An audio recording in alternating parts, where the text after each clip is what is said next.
नमस्कार, मैं रवीश कुमार। जिस F-35 के बारे में अमेरिका दावा करता था कि यह अदृश्य है, अपराजेय है और अजर अमर है, इसे कोई मार नहीं सकता, इसकी जीवन रेखा कभी खत्म नहीं हो सकती, इसलिए इसे ज्योतिष की भी जरूरत नहीं। हथियारों के इतिहास में पहली बार किसी ने स्टेल्थ विमान को कॉम्बैट में टारगेट किया है। यही कारण है कि इसे लेकर अमेरिका के मीडिया में कवरेज तूफानी सा हो गया है। उनके स्क्रीन पर F-35 के वीडियो उड़ते हुए दिख रहे हैं। हैरानी इस बात को लेकर जताई जा रही है कि जिस देश पर दुनिया में सबसे ज्यादा प्रतिबंध लगा है, उस देश ने दुनिया के अचूक माने जाने वाले लड़ाकू विमान को अपने रेडार सिस्टम से भेद लिया और हिट भी कर दिया। कैसे किया, किसी को समझ नहीं आ रहा कि बड़े बड़े इंटरसेप्टर होने के बाद भी ईरान ने कतर के रास लफान की रिफाइनरी को कैसे नष्ट कर दिया। 17% हिस्सा इस रिफाइनरी का नष्ट हो चुका है, मामूली नहीं। इसके सीईओ ने कहा है कि इसे ठीक होने में ही 3 से 5 साल लग सकते हैं। इस कारण कतर को हर साल 20 अरब डॉलर का नुकसान होगा। दूसरी तरफ ईरान के ट्विटर हैंडल से यह तस्वीर जारी की गई है कि साउथ पार्स गैस फील्ड पर अटैक करने के बाद उसकी रिफाइनरी पहले की तरह काम कर रही है। ईरान ने साउथ पार्स गैस फील्ड पर हमले का ऐसा बदला लिया कि इस्राएल के प्रधानमंत्री नेतन्याहू को कहना पड़ा कि अब से तेल और गैस फील्ड पर हमला नहीं करेंगे। About attacking the oil and gas fields. Yeah, I did. I told him don't do that, and he won't do that. We didn't discuss. You know, we do. We're independent. We get along great. It's coordinated, but on occasion he'll do something, and if I don't like it, and so we're not doing that anymore. Iran ने एक दिन में America और इस्राएल को समझा दिया। जिस Iran को दोनों कभी का खत्म कर देने का दावा कर रहे हैं, 20 दिन पहले कर चुके थे। जिस वक्त अमेरिका में ट्रंप और उनके रक्षा सचिव हेग्सेथ दावा कर रहे थे कि ईरान का पूरा एयर स्पेस जल्दी ही उनके नियंत्रण में होगा, उसी वक्त खबर आ जाती है कि F-35 विमान जख्मी हो गया है। ईरान ने अपने एयर स्पेस में उस विमान को टारगेट कर दिया जो आज तक लड़ाई के आसमान में कभी घायल नहीं हुआ। 4 मार्च को ही हेग्सेथ ने दावा किया था, एक हफ्ते के भीतर ईरान का एयर स्पेस उनके कब्जे में होगा। 19 मार्च की शाम सूत्रों के हवाले से खबर आने लगी कि F-35 विमान ने खाड़ी के किसी देश के बेस पर इमरजेंसी लैंडिंग की है। सूत्रों ने CNN को बताया विमान ईरान के आसमान में कॉम्बैट मिशन पर गया था। पेंटागन के अधिकारियों ने हथियारों और युद्ध को ट्रैक करने वाली वेबसाइट द वॉर जोन से पुष्टि की कि हमले के बाद विमान को अपने कॉम्बैट मिशन को रोकना पड़ा और मिडिल ईस्ट में एक बेस पर लैंडिंग करनी पड़ी। जानकारी आई है कि पायलट सुरक्षित हैं और लैंडिंग कामयाब रही। अब इस मामले की जांच हो रही है, लेकिन इस खबर ने हथियारों और युद्ध की स्ट्रेटेजी की समझ रखने वालों के बीच सनसनी फैला दी है। ईरान ने F-35 को कैसे जख्मी कर दिया? हम जहाज के डॉक्टर नहीं हैं कि बता दें जख्म कितना गहरा है। नीचे आने पर विमान किस हालत में है उसकी तस्वीर जारी भी नहीं की गई। लड़ाकू विमान बनाने वाली अमेरिका की लॉकहीड कंपनी ने F-35 की कल्पना को साकार करने में $400 बिलियन बहा दिए, 37 लाख करोड़ के आसपास भारतीय रुपए में। एक विमान की कीमत करीब 800-900 करोड़ तक बताई जाती है। यह 5वीं पीढ़ी का जहाज है। ट्रंप ने कई बार F-35 की तारीफ की। उनका दावा है कि यह दुश्मन को दिखाई नहीं देता, कब उसके बगल में आ जाता है पता नहीं चलता और हर बार जीत जाता है। F-35 के जख्मी होने से 2 दिन पहले अमेरिका में बहस चल रही थी कि बिना रेडार के ही F-35 की सप्लाई हो रही है। अमेरिका की सेना ऐसी खबरों का खंडन कर रही थी। यह एक स्टेल्थ फाइटर विमान है। इसे डिजाइन ही इस तरह से किया गया है कि रेडार पकड़ ना सके। ऐसा करने से यह दुश्मन के विमान के उड़ान भरने से पहले ही उस पर हमला कर सकता है और हवा में अपनी बादशाहत कायम कर लेता है। कई देशों की सप्लाई चेन की मेहनत से यह विमान तैयार होता है। Britain, Australia, Canada, Italy, Denmark, Netherlands, Norway या तो इसके पार्ट बनाते हैं या फिर अपने इस्तेमाल के लिए अपने देशों में असेंबल करते हैं। F-35 को हिट करना, जख्मी करना ईरान की कितनी बड़ी कामयाबी है उसे समझने के लिए यह सब जानना जरूरी हो जाता है। F-35 का सवाल अमेरिका को उसी तरह से पीछा करने वाला है जिस तरह से ऑपरेशन सिंदूर के समय रफाल के सवाल ने भारत का लंबे समय तक पीछा किया। आज तक आधिकारिक रूप से पता नहीं कि ऑपरेशन सिंदूर में भारत के कितने विमान नष्ट हुए। बीच बीच में ट्रंप याद दिलाते रहते हैं कि भारत के कितने विमान गिरा दिए गए। कभी नंबर गलत बताते हैं तो कभी बताते ही नहीं कौन सा विमान था। अब ट्रंप से भी पूछा जाएगा अमेरिका के इतने विमान कैसे टारगेट हो रहे हैं।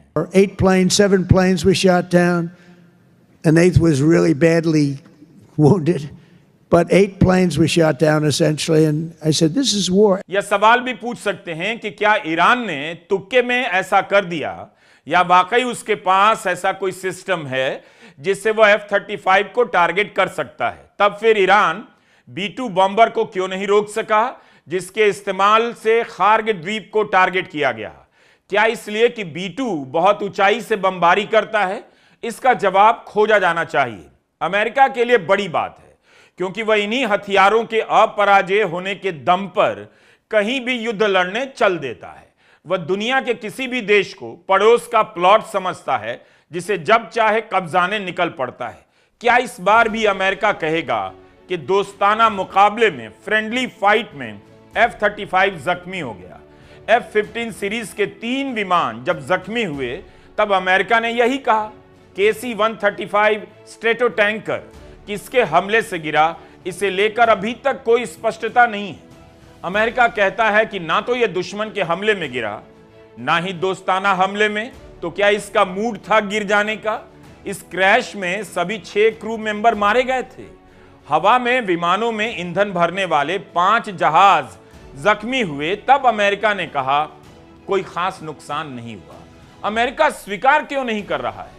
एयरक्राफ्ट कैरियर जेराल्ड फोर्ड की लॉन्ड्री में आग लगी तब अमेरिका ने कहा हमला नहीं हुआ है, मगर ईरान तो दावा करता है उसी ने इस जहाज को जख्मी किया। एक रिपोर्ट यह भी आई कि मुमकिन है परेशान स्टाफ ने ही आग लगा दी हो ताकि वापस घर जाने का मौका मिले। ये तो पेट दर्द जैसा बहाना है स्कूली बच्चों का। अब खबर आ रही है जेराल्ड फोर्ड मरम्मत के लिए ग्रीस की ओर रवाना हो रहा है। न्यूयॉर्क टाइम्स ने लिखा है कि आग लगने से 600 बिस्तर नष्ट हो गए। 30 घंटे तक आग बुझ नहीं पाई। जाहिर है आग बहुत बड़ी रही होगी। $13 बिलियन का यह जहाज है। दुनिया का सबसे आधुनिक और ताकतवर एयरक्राफ्ट कैरियर माना जाता है। उसकी ये हालत हो गई है ईरान से लड़ते समय। ब्लूमबर्ग ने रिपोर्ट किया है कि अमेरिका के 16 एयरक्राफ्ट जख्मी हुए हैं। अमेरिका इन जख्मी विमानों की तस्वीरें जारी नहीं कर रहा, इसलिए भी शायद कि इन्हीं हथियारों के दम पर वह दंभ भरता है, बेचता है, उनकी साख गिर जाएगी।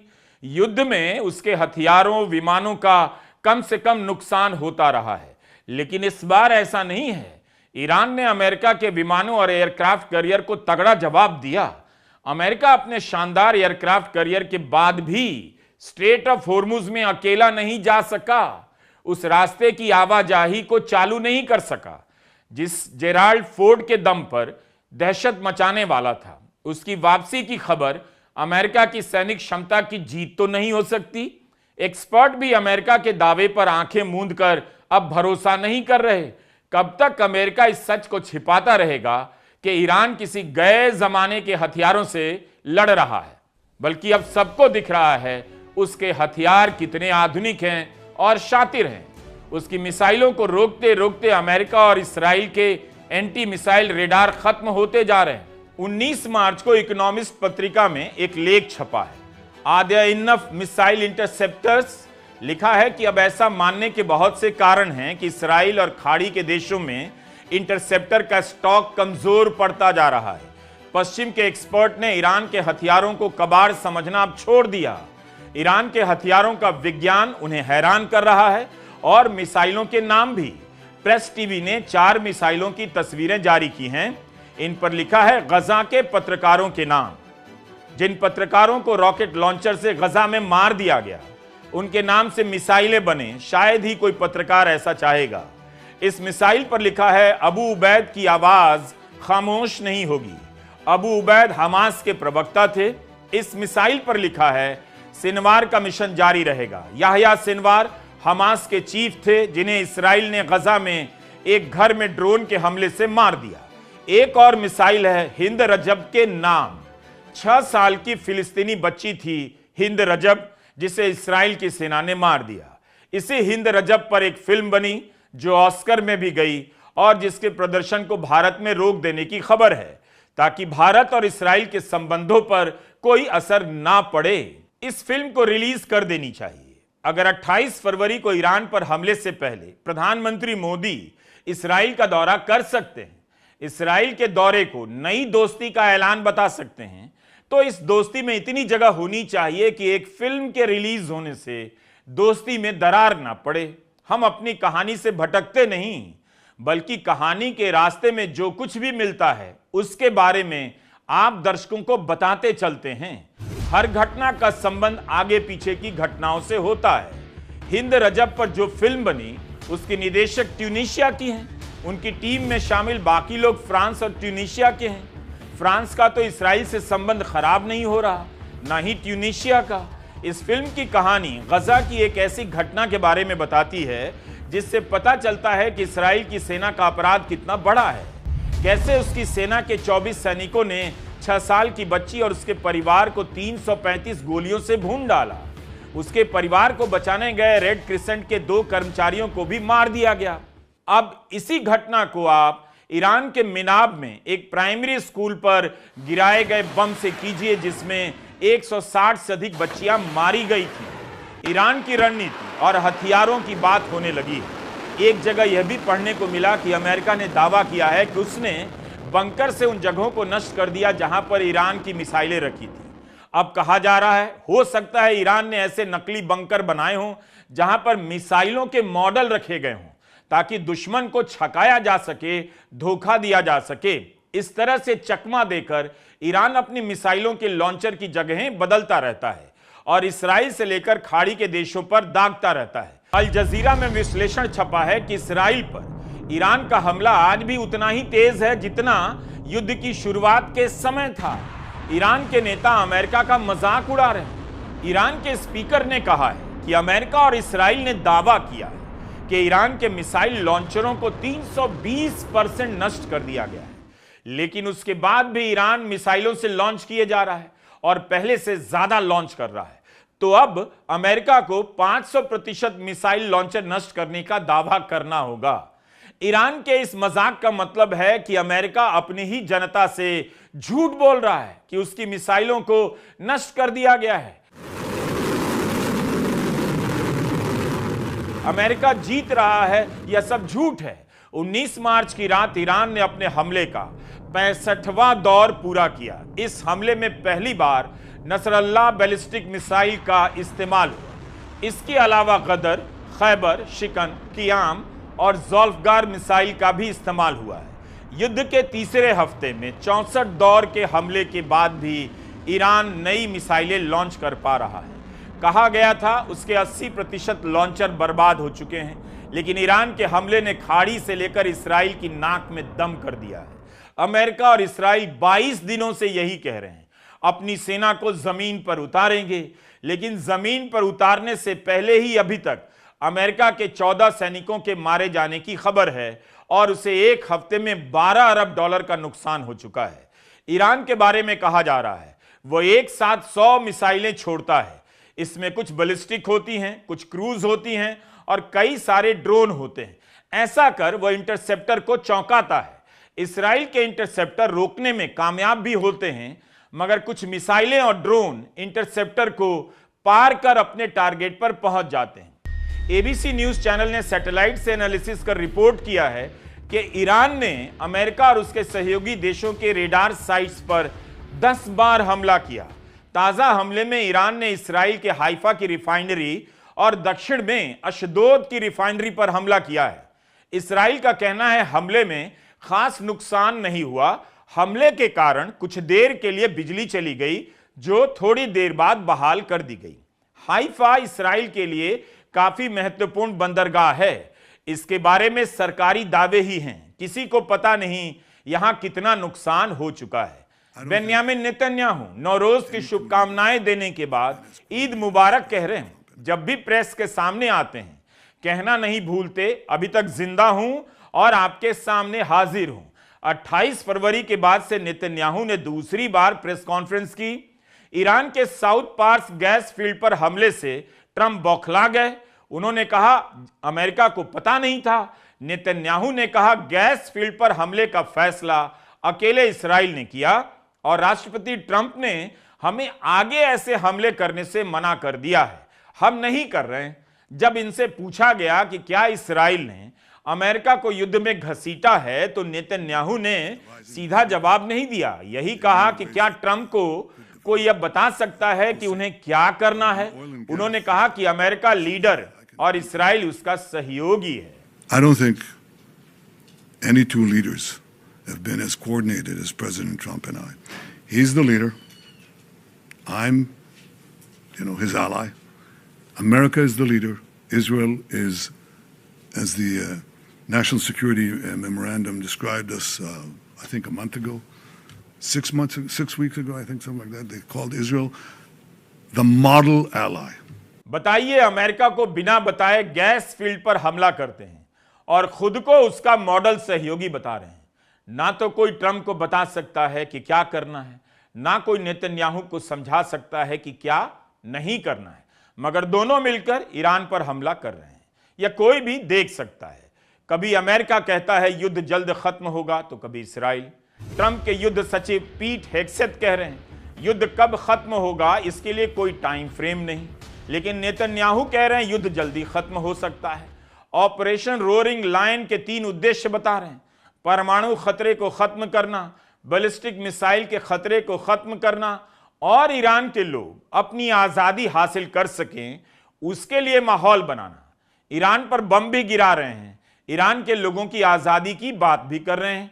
वो आजादी कैसी होगी, इस्राइल के अखबारों की खबरों से अंदाजा मिलता है।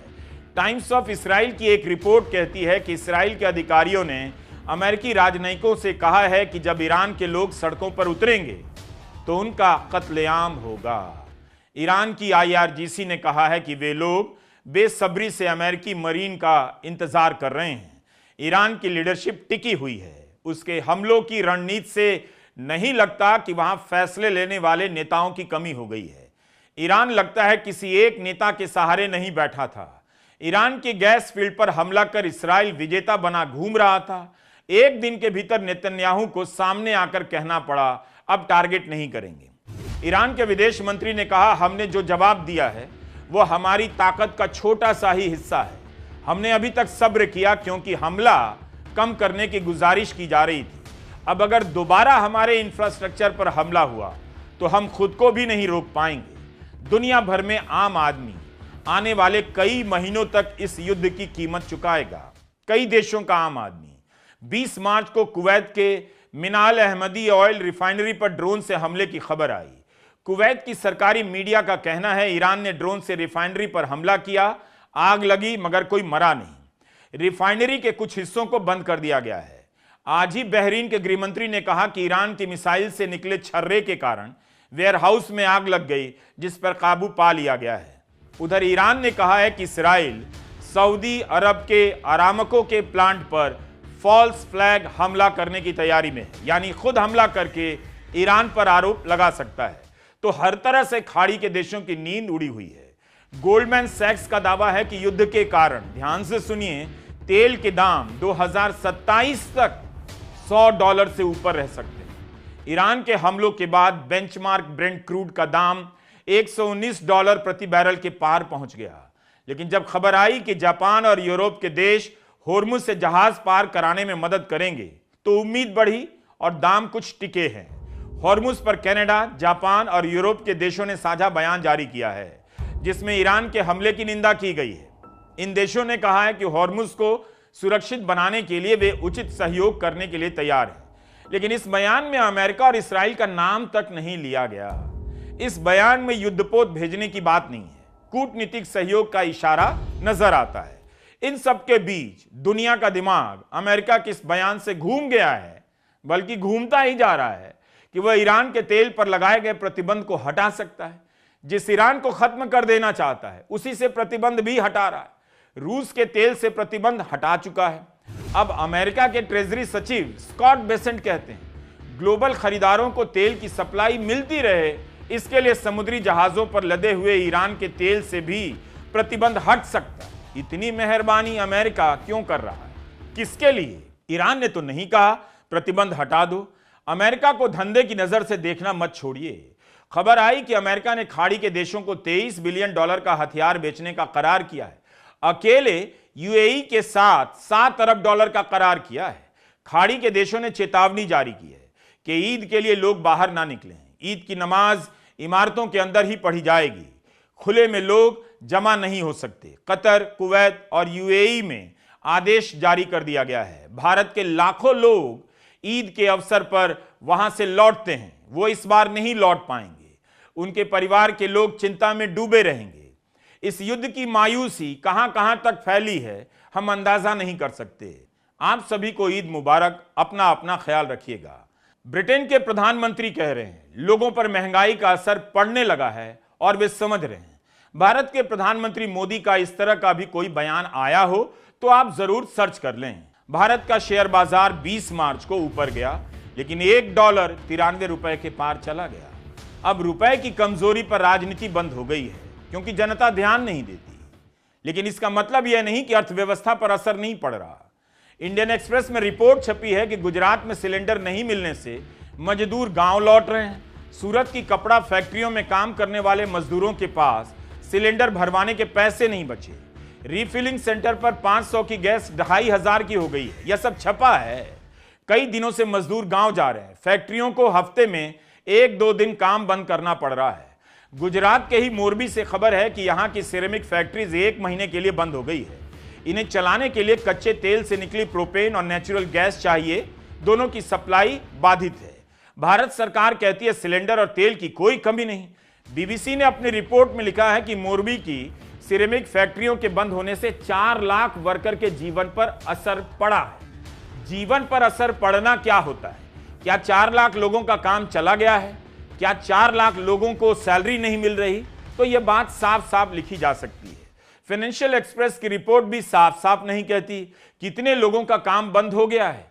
बताया जरूर है कि प्रोपेन गैस नहीं मिलने के कारण सिरेमिक की 700 में से 400 यूनिट अप्रैल के मध्य तक के लिए बंद कर दी गई। एक्सप्रेस ने लिखा है सिरेमिक इंडस्ट्री 3.5 लाख वर्कर को सीधे या किसी और तरीके से सपोर्ट करती है। यूनिट बंद होने से सैलरी की दिक्कत आ सकती है और मजदूर वापस लौटने लगे हैं। तो इस तरह से खबर लिखी जाती है कि आपको साफ साफ एक लाइन में पता नहीं चलता कि 400 यूनिट बंद होने से कितने दिहाड़ी मजदूरों का काम बंद हो गया, उन्हें सैलरी नहीं मिल रही। 3.5 लाख और 4 लाख वर्कर की बात किस तरह से की जा रही है? 4 लाख छोटी संख्या नहीं होती। इतने लोग प्रधानमंत्री मोदी की रैली में अगर आ जाएं तो 3 दिनों तक देश के हर अखबार के पहले पन्ने पर फोटो छपेगा। लेकिन 4 लाख लोग प्रभावित हैं, उनकी आवाज कितनी कमजोर सुनाई देती है। सरकार की आलोचना करने वाले और जनता की आवाज उठाने वाले सोशल मीडिया हैंडल को डिलीट कर दिया जा रहा है। आज सुबह तमाम वो सोशल मीडिया अकाउंट्स जो सरकार से लगातार सवाल पूछते हैं, सरकार की विफलताओं को उजागर करते हैं, जनता के मुद्दे उठाकर सरकार को घेरते हैं, वो हिंदुस्तान में ब्लॉक कर दिए गए, हिंदुस्तान में विथहोल्ड कर दिए गए। ये अब एक नया ट्रेंड है। जो कंटेंट पसंद नहीं आएगा सरकार को, उसको ब्लॉक कर दिया जाएगा, उसको डिलीट कर दिया जाएगा और सरकारी आदेश से अकाउंट को ही इंडिया में बैन कर दिया जाएगा। क्या जनता को भी यही पसंद है कि उसकी बात करने वाला मीडिया या कोई स्वतंत्र पत्रकार इस देश में बचे नहीं? 12 साल तक सत्ता में रहने के बाद सोशल मीडिया अकाउंट बंद करने की नौबत क्यों आ रही है? यूट्यूब चैनल क्यों बंद कराए जा रहे हैं? दुनिया भर की जनता सूचनाओं के मामले में हर दिन गरीब होती जा रही है और भारत के लोग गरीबी रेखा से नीचे चले जा रहे हैं।